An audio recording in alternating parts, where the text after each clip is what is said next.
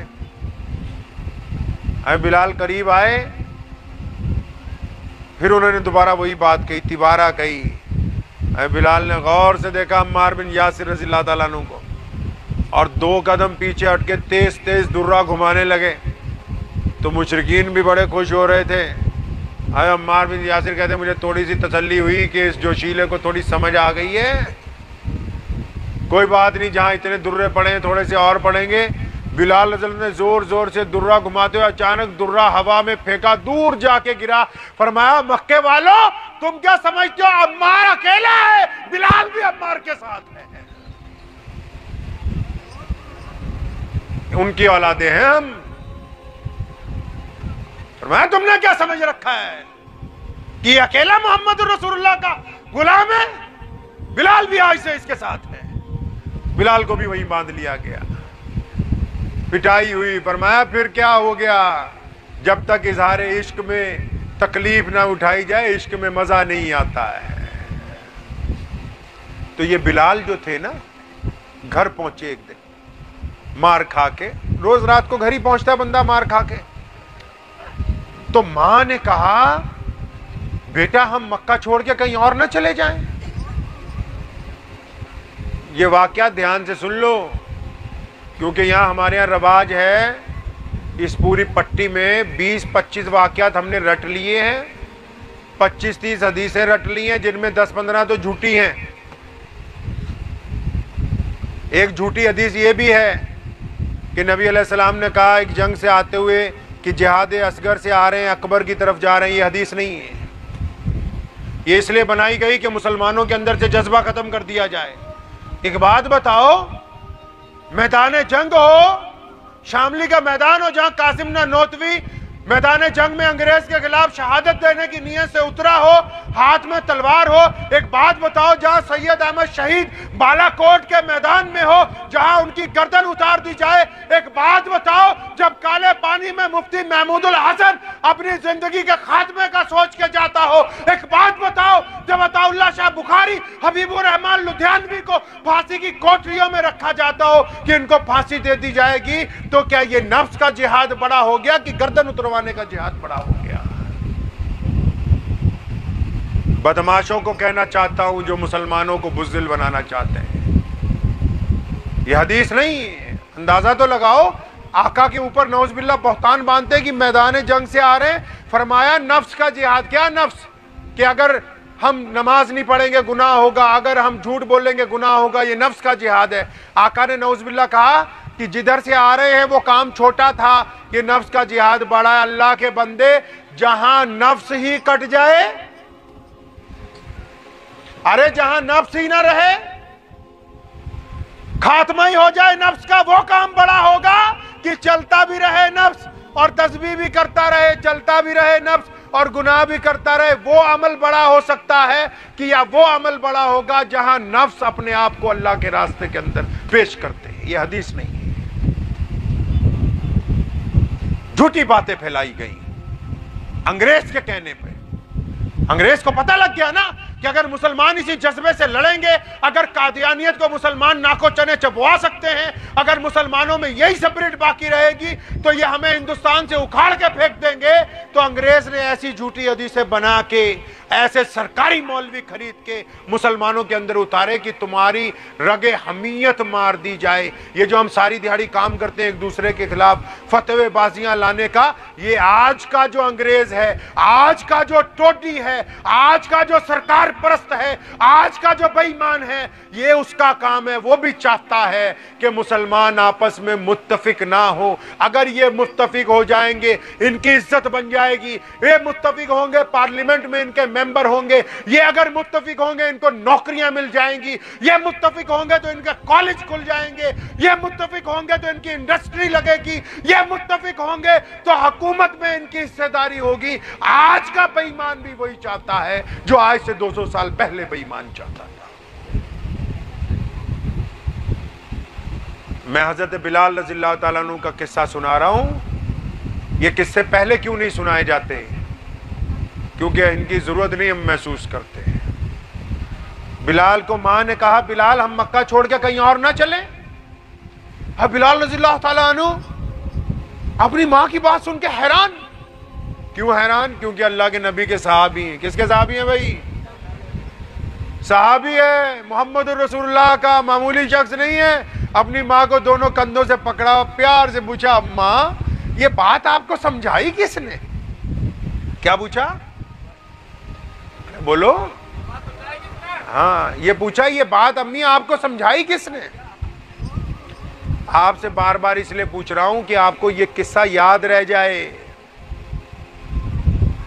حضرت بلال سمجھتے تھے کہ میری ماں بڑی بھولی بھالی ہے، ہجرت تو تب کرتے نا میرے پاس جائیداد ہوتی، زمین ہوتے، جانور ہوتے، پیسہ ہوتا، کوئی رشتہ دار ہوتا، جہاں ہم چلے جاتے۔ ہمارے پاس تو لے دے کے یہ جھونپڑی ہے۔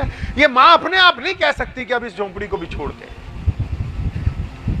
تو ان کی امی نے کہا بلال آج امیہ آیا تھا۔ امیہ مکے کا سردار ہے، یعنی آج امیہ آیا تھا، ابو جہل بھی آیا تھا، عبداللہ جدان بھی آیا تھا، مکے کے بڑے بڑے سردار آئے تھے میرے بیٹا۔ انہوں نے آ کے مجھ سے ریکویسٹ کی ہے، انہوں نے آ کے گزارش کی ہے کہ یہ تیرا بیٹا محمد رسول اللہ کا غلام ہو گیا، یہ تیرا بیٹا سارا دن